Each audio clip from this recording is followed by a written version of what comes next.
Hello and welcome to our YouTube channel exam study 9। Friends, आज हम आपके लिए 9 अक्टूबर 2024 के महत्वपूर्ण करंट अफेयर्स लेकर आए हुए हैं। वीडियो अगर आपको अच्छा लगेगा तो लाइक करिए, चैनल को सब्सक्राइब करिए और दोस्तों के साथ शेयर जरूर करिए, क्योंकि करंट अफेयर किसी भी एग्जाम में महत्वपूर्ण भूमिका निभाते हैं। तो चलिए शुरू करते हैं। आज का पहला प्रश्न है, साल 2024 के मेडिसिन के नोबेल पुरस्कार से विक्टर एम्ब्रोज और गैरी रुअकुन को किस खोज के लिए सम्मानित किया गया है? तो ये इनको जो है माइक्रो आरएनए की खोज के लिए किया गया है, यानी ऑप्शन नंबर 20 का राइट आंसर हो जाएगा। देखिए, साल 2024 के मेडिसिन के नोबेल पुरस्कार से विक्टर एम्ब्रोज और गैरी रुअकुन को सम्मानित किया गया है, जिनको माइक्रो आरएनए की खोज और इसके पोस्ट ट्रांजिशनल जीन रेगुलेशन की भूमिका के लिए सम्मानित किया गया है। चलिए बात करते हैं अगले प्रश्न की। तो बीसीसीआई ने किसे अपना एंटी करप्शन यूनिट का नया अध्यक्ष नियुक्त किया है? तो ये शरद कुमार को किया गया, यानी ऑप्शन नंबर ए इसका राइट आंसर हो जाएगा। देखिए, भारतीय क्रिकेट कंट्रोल ब्यूरो बोर्ड यानी बीसीसीआई ने पूर्व आईपीएस अधिकारी शरद कुमार को अपनी एंटी करप्शन यूनिट का नया अध्यक्ष नियुक्त किया है। इससे पहले शरद कुमार सनल इन्वेस्टिगेशन एजेंसी यानी एनआईए के हेड भी रह चुके हैं और उनका कार्यकाल जो है 1 अक्टूबर से शुरू होगा। वह इस पद पर 3 साल तक बने रहेंगे। चलिए बात करते हैं अगले प्रश्न की। तो भारतीय कला महोत्सव का कहाँ समापन हो गया? तो भारतीय कला महोत्सव का तेलंगाना में समापन हुआ है, यानी ऑप्शन नंबर 20 का राइट आंसर हो जाएगा। देखिए, तेलंगाना के सिकंदराबाद में 8 दिवसीय भारतीय कला महोत्सव में पूर्वोत्तर भारत की जीवंत संस्कृति को दर्शाया गया, जिसमें 1 लाख से अधिक आगंतुक आए। देखिए, 8 पूर्वोत्तर राज्यों के 300 से अधिक कलाकारों और कारीगरों ने पारंपरिक और आधुनिक शिल्प कला रूपों और प्रदर्शनों का प्रदर्शन किया। कार्यक्रम के अंतिम दिन 20,000 लोगों ने भाग लिया और सभी प्रतिभागियों को प्रमाण पत्र प्रदान किए गए।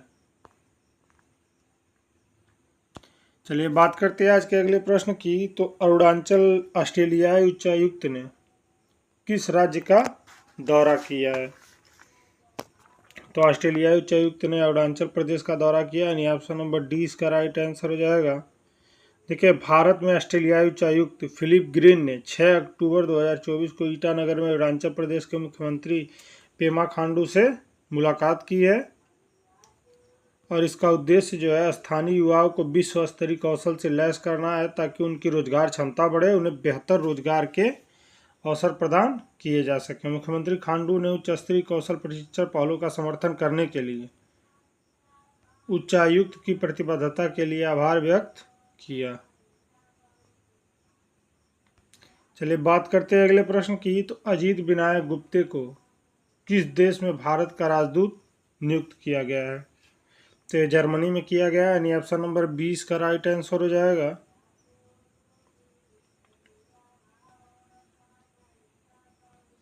देखिए, 1991 बैच के अधिकारी अजीत विनायक गुप्ते को जर्मनी में भारत का अगला राजदूत नियुक्त किया गया है। वो वर्तमान में मिस्र में भारत के राजदूत के रूप में कार्यरत हैं। इससे पहले 2017 से 2021 तक वो डेनमार्क में राजदूत का पद संभाल चुके हैं। देखिए, संजीव कुमार सिंगला को भी फ्रांस का अगला राजदूत नियुक्त किया गया है। इससे पहले 19 जुलाई 2019 को सिंगला इजरायल में भारत का राजदूत नियुक्त किया गया था। चलिए बात करते हैं अगले प्रश्न की। तो MEIL ने किस राज्य में 5 और संयंत्र चालू किए हैं? तो महाराष्ट्र में किया है, यानी ऑप्शन नंबर सी इसका राइट आंसर हो जाएगा। देखिए, Megha engineering and infrastructure limited यानी MEIL ने महाराष्ट्र में 19 मेगावाट की संयुक्त क्षमता वाले 5 सौर ऊर्जा चालू किए हैं। देखिए, प्रधानमंत्री किसान ऊर्जा सुरक्षा एवं उत्थान महाअभियान यानी PM कुसुम योजना के तहत प्रधानमंत्री नरेंद्र मोदी ने वर्चुअली इन संयंत्रों का उद्घाटन किया। ये 5 संयंत्र जो है संभाजी नगर में 3 मेगावाट का, नांदेड़ में 5 मेगावाट का, कोल्हापुर में 3 मेगावाट का, अकोला में 3 मेगावाट का और बुल्ढाड़ा में 5 मेगावाट का रहा है।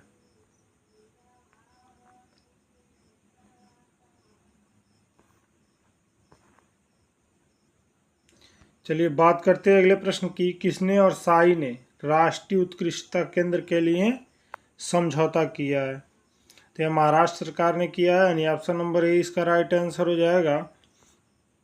देखिए, महाराष्ट्र सरकार और भारतीय खेल प्राधिकरण यानी साई ने मुंबई के कांदिवली में राष्ट्रीय उत्कृष्टता केंद्र स्थापित करने के लिए एक समझौता ज्ञापन पर हस्ताक्षर किए हैं। देखिए, 37 एकड़ में फैले इस केंद्र में आधुनिक खेल और संरचना होगी, जिसमें एथलीट हॉस्टल, हॉकी टर्फ और खेल विज्ञान केंद्र शामिल होंगे। देखिए, मंत्री पीयूष गोयल ने भारत में संभावित 2036 ओलंपिक सहित भारत के वैश्विक खेल प्रदर्शन को बढ़ाने में इस भूमिका पर जोर दिया है।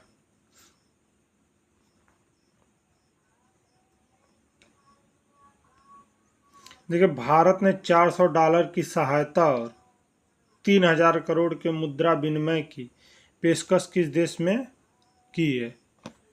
तो ये भारत ने मालदीव में किया है, यानी ऑप्शन नंबर सी इसका राइट आंसर हो जाएगा। देखिए, भारत ने मालदीव को वित्तीय चुनौतियों से निपटने में सहायता करने के लिए $400 मिलियन और 3000 करोड़ रुपए की मुद्रा विनिमय का वादा किया है। भ्रष्टाचार से निपटने और क्षमता निर्माण कार्यक्रम पर 2 समझौते ज्ञापन पर हस्ताक्षर किए, जिसमें द्विपक्षीय सहयोग मजबूत हुआ। प्रधानमंत्री मोदी ने मालदीव को भारत के दीर्घकालिक समर्थन पर प्रकाश डाला, जिसमें नेबरहुड फर्स्ट नीति को मालदीव में रुपे कार्ड का शुभारंभ पर भी जोर दिया गया। चलिए बात करते हैं आज के अगले प्रश्न की। तो भारतीय निशानेबाजों ने ISSF जूनियर विश्व चैंपियनशिप में कितने पदक जीते हैं? तो उन्होंने टोटल 24 पदक जीते हैं, यानी ऑप्शन नंबर ए इसका राइट आंसर हो जाएगा। देखिए, भारत ने पेरू में 24 पदक जीते हैं, जिसमें 13 स्वर्ण, 3 रजत और 8 कांस्य पदक रहे हैं, जबकि इटली और नॉर्वे क्रमशः दूसरे और तीसरे स्थान पर रहे। देखिए, दीपक दलाल और कमलजीत और राज चंद्रा ने पुरुषों की 50 मीटर पिस्टल टीम स्पर्धा में स्वर्ण पदक जीता। चैंपियनशिप में भारत पदक तालिका में शीर्ष पर रहा है, और इसका अगला आयोजन जो है 13 से 18 अक्टूबर को नई दिल्ली में ISF विश्व कप फाइनल खेला जाएगा। चलिए बात करते हैं अगले प्रश्न की। तो डायालट के अनुसार भारतीय ई-कॉमर्स बाजार 2030 तक कितने बिलियन अमेरिकी डॉलर तक पहुंच जाएगा? तो $325 तक पहुंच जाएगा, यानी ऑप्शन नंबर ए इसका राइट आंसर हो जाएगा। देखिए, भारत का ई-कॉमर्स बाजार 2030 तक 21% CAGR पर $325 बिलियन तक पहुंच जाएगा। सरकार अंतर्राष्ट्रीय स्तर पर मान्यता प्राप्त भारतीय मानकों को स्थापित करने पर ध्यान केंद्रित कर रही है। देखिए, खुदरा FMCG और ई-कॉमर्स क्षेत्र में आर्थिक विकास और आत्मनिर्भरता के लिए महत्वपूर्ण है। देखिए, खाद्य अपव्यय को कम करने के लिए 50 खाद्य किरण इकाइयों और 100 परीक्षण प्रयोगशाला की योजना है।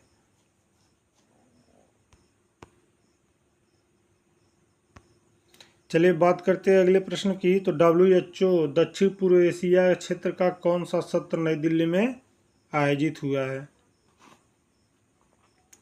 तो ये 77वां सत्र शुरू हुआ है, यानी ऑप्शन नंबर डी इसका राइट आंसर हो जाएगा। देखिए, केंद्रीय स्वास्थ्य मंत्री जगत प्रकाश नड्डा ने निम्नलिखित मुख्य बिंदुओं पर प्रकाश डाला है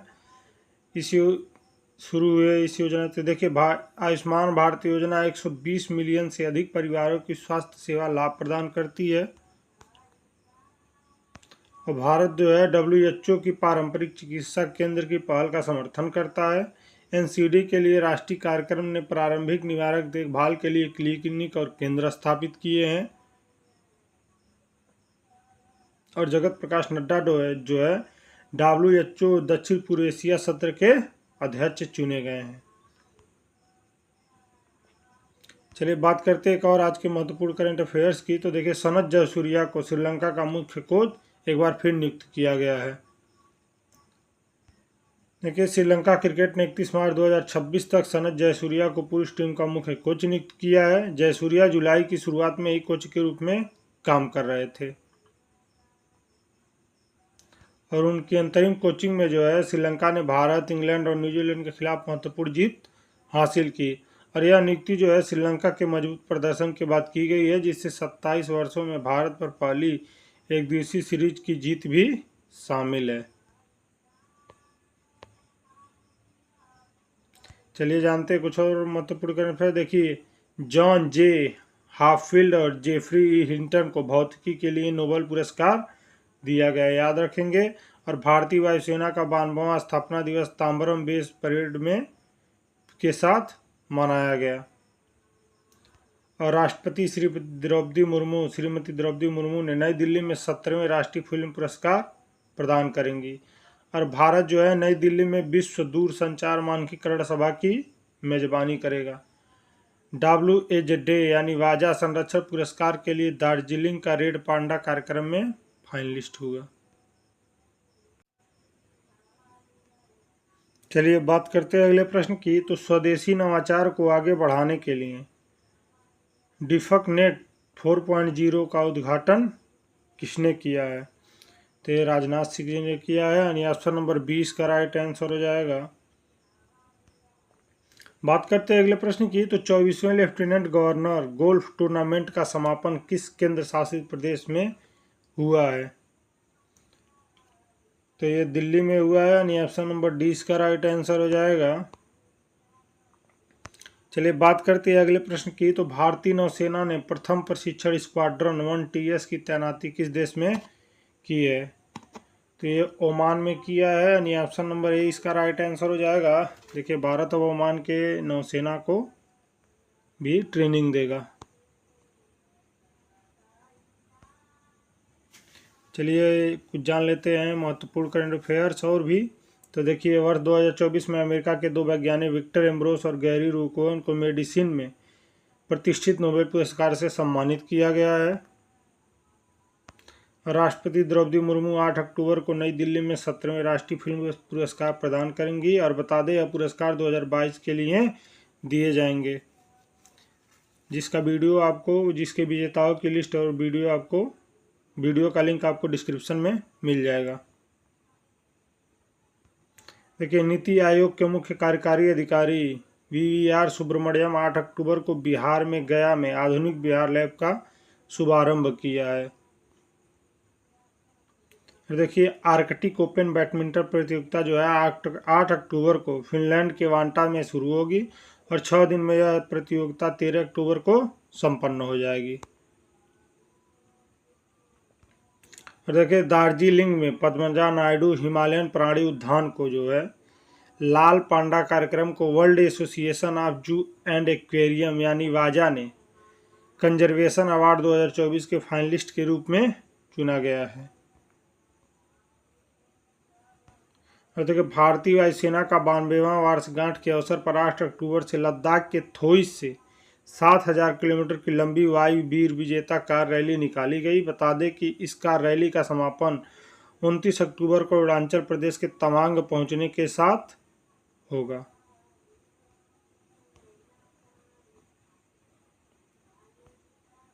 और देखिए, विश्व दूरसंचार मानकीकरण सम्मेलन 14 से 24 अक्टूबर तक नई दिल्ली में आयोजित किए जाएंगे और इसकी अध्यक्षता भारत करेगा। देखिए, केंद्रीय वाणिज्य और उद्योग मंत्री पीयूष गोयल ने 7 अक्टूबर को मुंबई की कांदिवली में कौशल विकास केंद्र का उद्घाटन किया। और देखिए, केंद्रीय प्रत्यक्ष कर बोर्ड यानी CBDT ने आयकर अधिनियम 1961 की समीक्षा के लिए एक अंतरिम समिति का गठन किया है। और केंद्र सरकार ने रिजर्व बैंक के deputy governor M Rajeshwar Rao के कार्यकाल में विस्तार किया है, जो कि 9 अक्टूबर 2024 से प्रभावी होगा। देखिए, विश्व बैंक समूह के अंतर्राष्ट्रीय विकास संघ ने श्रीलंका में विकास नीति वित्त पोषण कार्यक्रम को 20 करोड़ अमेरिकी डॉलर का पैकेज दिया है। और देखिए, केंद्रीय स्वास्थ्य मंत्री जगत प्रकाश नड्डा को विश्व स्वास्थ्य संगठन के दक्षिण पूर्व एशिया राष्ट्रीय समिति के 77वें सत्र के अध्यक्ष के रूप में चुना गया। देखिए, सेंट लूसिया किंग्स ने 7 अक्टूबर को गयाना अमेजन वॉरियर्स को 6 विकेट से हराकर अपना पहला कैरिबियाई प्रीमियर लीग यानी CPL का खिताब जीता, याद रखेंगे।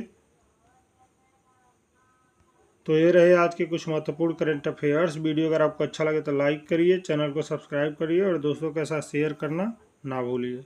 धन्यवाद।